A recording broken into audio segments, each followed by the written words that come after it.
Okay, so now that we have the plasma beam here, not only can we melt those rocks that we just melted right there, of course, we can actually go back to the Aurora Unit and get on with the main plot of what we're supposed to do in this world. Oh wait, has that always been there? What is that? Alloys within this metal are vulnerable to heat. High-temp shots can melt it. Okay, let's try it. Shoot it, shoot it, shoot it, shoot it. It melts, and alright, a missile inside. Nice. Obviously, I scanned that when we first got here because it was not red or whatever, but I guess I forgot about that. Glad I saw it when we passed it up here again. Okay, so I think it's gonna be another fairly long trek back to the Aurora Unit right there, yeah. This place takes some getting through. I mean, it takes some time to get where we need to get here. So what I'll do is I'll just go ahead and... I don't know, should I do another cut? There might be a lot of things we can do with the plasma beam now. You know what? We'll just hide it on foot for now and... Oh, God! Whew. What were those things? Were those just normal steam bots? Well, regardless, like I was saying... Wow, that really took me for a surprise there. We'll just go out on foot for a while. I won't do a cut because we might see a lot of things we can tinker with the plasma beam now, so I just want to go ahead and show you guys that. Plus, you get to see more of this lift system. And I gotta say, getting back here on the lift system was a bit more challenging because the steam bots are dropping a lot more crap for us to get through. Not only do we have these things, these are the worst. I think this thing fires faster than our pea shooter. Yeah, it feels faster, nice. Not only do we have the doors and those things to deal with, but we also have the little plasma balls, electric balls, or whatever that the steam bots would drop. Doesn't look like they're doing it this time, though, so it's not that big of a deal. Alright, good enough right there. I don't know, did I already mention that Elysia is probably my favorite world in the game from what I remember? I think the next one that we go to after this was also a candidate for my favorite, but I love this one. In fact, when I think that Brio is probably the quote-unquote worst world in the game, like, that's probably a sign that they really did a good job with the worlds in this one. And now that we have the plasma beam, I believe these guys are kind of susceptible to it, so we don't even have to charge up our shots anymore. Yeah, there we go, just set them on fire. Just so strange having the plasma beam this quote-unquote early, you know what I mean? Okay, let's see if there's anything for me to do up here now. I mean, I imagine not. Oh, this thing's online now. Or maybe we can just get it online with the boost ball. Yeah, look at that. Alright, let's find out what this thing was, because last time I was here, I was like, okay, we can't do anything here, so what's the point? It looks like there is a point to it this time. Alright, this boost ball circle seems a little bit looser than the others. Maybe I was just in a bad starting position. We'll get that all the way. Okay, let's see where that cannon brings us. Okay, so we're off on the satellite now. And there's an energy tank! Alright. Well worth a detour right there. Yeah, I knew there had to be something over here, but I guess we can get it until the boost ball. It just goes to show you how much I have forgot. Did you guys hear that? I think that was just thunder, right? Yeah, this is like a whole storm surface. I thought this thing was collapsing and I was like, oh god. But what was I saying? I completely forgot what I was saying after I heard that rumbling right there. Probably heard it way later than the rest of you as well. But, okay, yeah, I knew there had to be something with that satellite, but we just need the boost ball. And, oh, what I was saying is that it just goes to show that I forgot you get the boost ball in this world.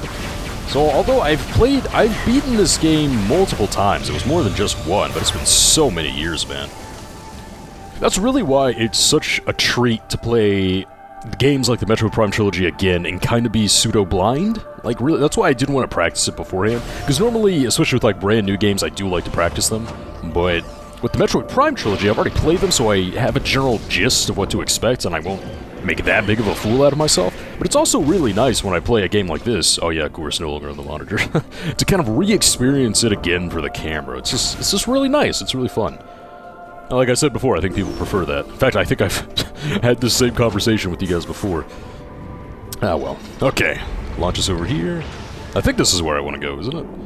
Man, I'm already starting to get confused. Let me double check my map. The Aurora Unit, yeah, I believe is in this central one. No, it's in this one right here, isn't it? Let me zoom in a little bit. Yeah, I believe that's the Aurora Unit chamber. Yep, the Aurora chamber. So we are in the right direction here. Go in the right direction. And pop up here. Not as much going on with the plasma beam as I thought. We found that one boost ball secret, but that was about it. Oh yeah, there was something here, but that was a multi-target. The plasma beam cannot multi-target. But okay, here's some plasma beam stuff. Let's go ahead and melt this because it's bothering my OCD personality. There we go. Let's see if I can just charge up one shot and melt it like that. Yeah, looks like we can. Oh, is this cannon gonna shoot me straight to the Aurora Unit? Looks like it might be what it does. We can just cut out the middleman right there. Okay. Let's go ahead and scan this guy up, see what we have to do. Cannon is ready for use under the opening to automatically initiate the firing sequence. Alright, let's go.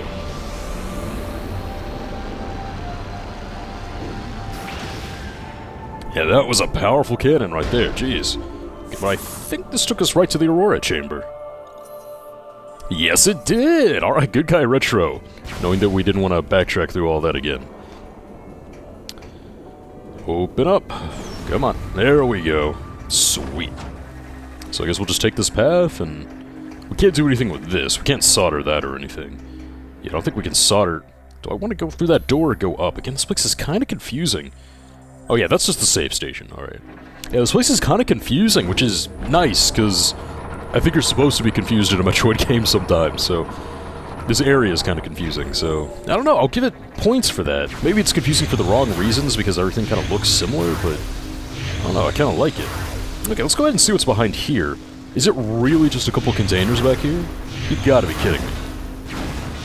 Well, I mean, it's high energy containers, I suppose, and high missile counts, but...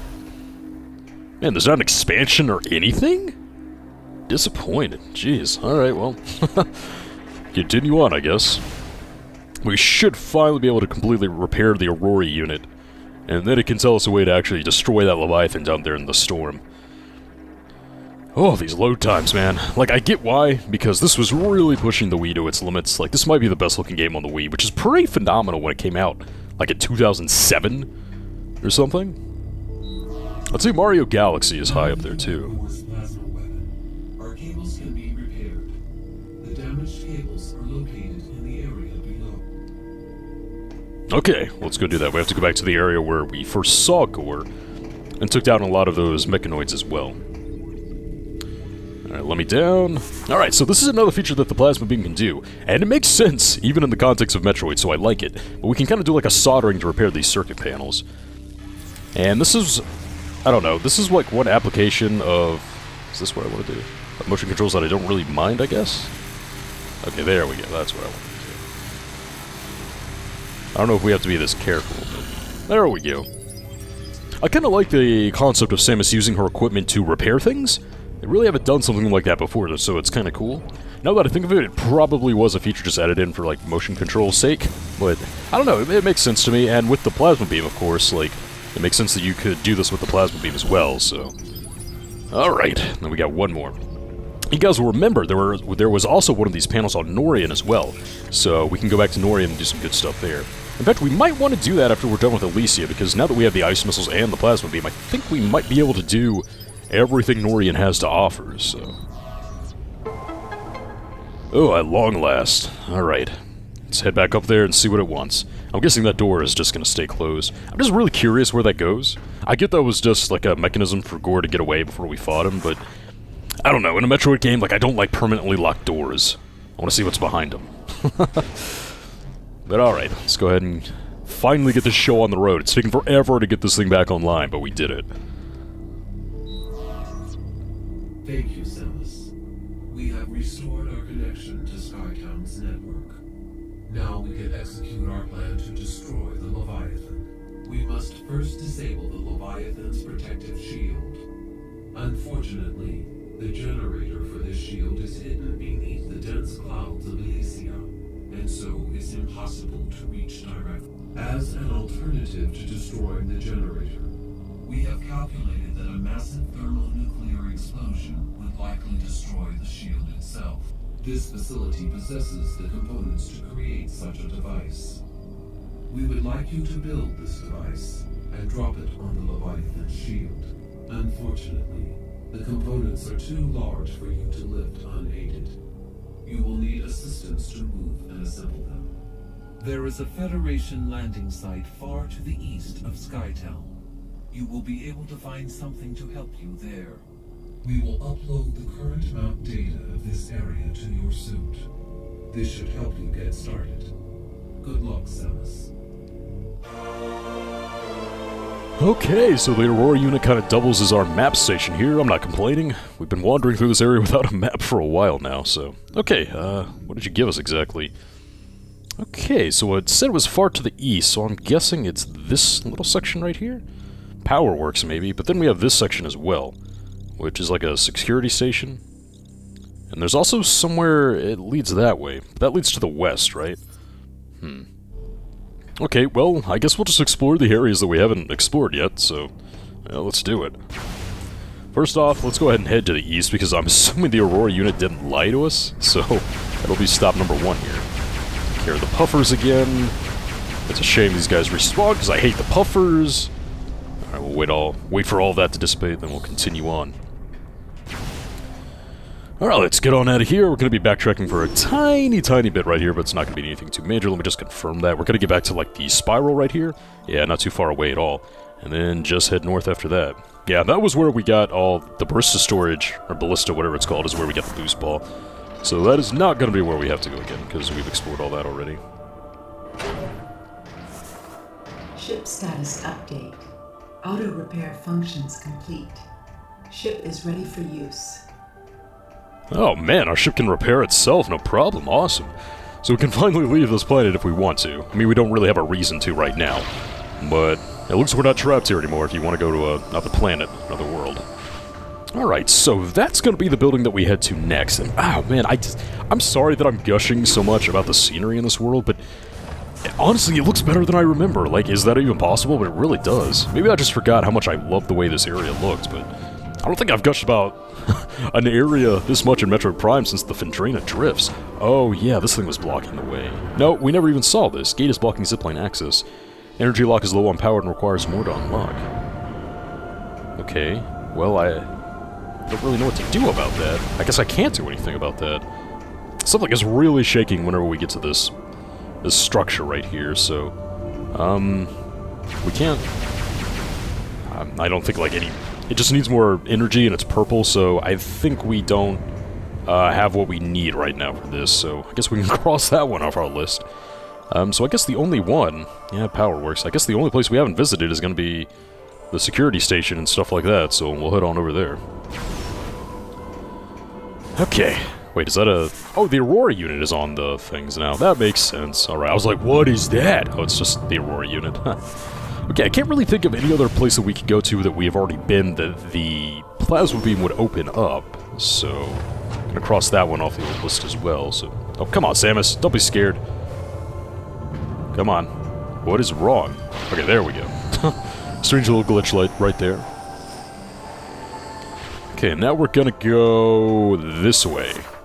This is a brand new area that we have not been to in Skytown yet, so this will be nice. Can I even go this way? Okay, yes we can. Alley-oop. Alright, let's see what we got ahead right here. It looked like on the map this was some kind of military structure, and the Aurora Unit did mention that we were looking for a Galactic Federation base. That's a weird looking door. Oh, it's an orange one that we can actually open with the plasma beam now. Okay, okay, that's cool. Man, where do we want to go? Escape pod bay. It looks like this is kind of a dead end for right now, so let's go ahead and go this way just so we can cross that off our exploration list. So if we had come over here before, we would not have been able to open that orange door. Oh yeah, orange doors were something else we did see on Brio that we weren't able to deal with quite yet. And not to mention all of Rundus' ice that we can melt on Brio now too, so Norian and Brio got a lot of stuff that we can do now. Which means that's probably where I'm going to go after Elysia here, instead of going to our next world after we destroy the Leviathan in here. Alright, let's go ahead and enter the chute right here. This one's looking pretty cool. It's got like a little neon green twinge to it. Okay, now we're up here. And I'm guessing... Huh, I thought I melted that? No, we're in a different room now. We're on the other side of the gate, okay. Yeah, makes sense. Okay. Boy, there's a lot of stuff here to deal with. Okay, let's just do it one thing at a time. Got another little puzzle right here. We can get you... And that'll just open the door, I think. Yeah, so we don't have to go through the morph ball chute all the time. Okay, so, do I want to go through there, or up there? Let's go through here first. Got another logbook! Alright, let's see what we got. Alright, Alone. That's an ominous name. Entry, Alone. In the year 400 of Elysian Reckoning, the time for our Chozo creators to leave had arrived. To us they entrusted the station and its purpose. We were to stand vigil and watch over the station until the time when others seeking knowledge and enlightenment arrived. With their departure came one last request from the Chozo Searcher, to continue exploring the skies for the answers to the mysterious planet. We gave her our word and resumed her tireless search. Day after day we hunted for the answers she desperately sought, but our efforts yielded nothing. We failed. Is she talking about Chozo, I wonder? Female Chozo? Because as far as I know, we do not know the existence, or we've never even seen a single female Chozo. And, yeah, no, I don't think there ever was one. Weird. Samus, the security locks have been engaged on this landing site. This was surely a result of Gore's recent activities. I will unlock this area, allowing you to command your ship to land. Oh, nice! So this is kind of like a checkpoint of sorts. So if we had come here before, Gore would not have allowed us to land our ship right here, but now we can get our ship over here. Which means if I want to get off this planet, I don't have to backtrack all the way back. It's about time. Alright, let's go ahead and call it down here. I don't think I really need to save or anything, but I would like to have it down here. Data received. There she is. All repaired and beautiful. And it did it all by itself, too. I mean, I guess that's what I would expect, though. Oh yeah, this game does present a weird discrepancy in the Metroid timeline. Like, because Prime 3 Corruption at the time of, you know, this being made, and even 12 years later, or 11 years later, really, Prime 3 Corruption was the last game before Super Metroid. So how did her ship turn from that back to the way it was in Prime 2? Timeline discrepancy much? What's sloppy writing? I mean, I know the answers, that Retro wanted everything to look sleek and shiny for their last game ever, so they made the ship look a lot cooler than the base one. Like, that's the answer, people. It's nothing more than that. Okay, I'm thinking... Well, yeah, let's do this first. This seems to just lead up to kind of a dead end, so... Hopefully there's some kind of cool expansion up here or something. I think this is like a command center or something like that. It's up at the very top, so... I think there'd be something cool in here. Maybe this is where we need to go, I don't know. What is that? Structure appears to be a landing cradle designed for small evacuation pods. And... energy generator feeds power into the landing cradle for the recharging of evacuation pods. Okay. Maybe I just don't need this right now. Maybe I'll need this in the future, but there doesn't seem to be anything I can do here for right now. Well, oh god, what are those? Ew. Steam spiders, tiny labor mechanoids, threat index minimal. Okay, I guess they're not doing anything, but ugh, I hate spiders. Why does every Metroid game have to have spiders? Okay, well, we can come back here. Don't think we need any of that for right now. And slowly checking all these boxes right now. Slowly filling in the map as well. So I guess the last little thing to check in this area is going to be where this pipe leads that we opened up with the plasma beam. Or it's going to be... yes, this thing right here. Maybe this will just lead me to the other side, I'm not sure. You'd think this would lead somewhere nice since we need the plasma beam to open it up. Okay, where in the world am I going? Okay, we're in a little side puzzle here now. Oh, hello, Steambot. How's it going? Well, those aren't the Steambots, they're just workers. This is a long one, man. Alright, ship missile expansion. Nice. Oh yeah, by the way, that's another collectible that we're gonna have to get in order to get 100% completion. Okay, so where did this spin me? Oh, it spun me out right at the beginning. Huh, handy. Alright, well, I got the feeling this is where we were supposed to go the entire time, so... Well, you guys know what those are if you saw Prime 2. Those are screw attack panels, which we do not have. Samus, perhaps what you require to access the Federation landing site in the east is not on this planet. The item you need may reside on a world you have previously visited. Ah, so it's the hint hint nudge nudge that now you have to backtrack. Alright, that's cool. I mean, I wanted to go back to Norian and Brio anyway, because we can open up so much stuff over there now, so alright, that'll be what we do next. I think we will go to Norian first, which also explains why they put the ship right here. Because they probably expected players... this is the right way, correct? Yeah. They probably expected players to come over this way because, you know, that's where they figured they were supposed to go, like I did. And when they hit a brick wall that they had to get back to the ship to, they just put the thing right here. Because otherwise, we would have been very, very angry if we had to backtrack all the way there. That's the sign of a well-designed game. I really think it is.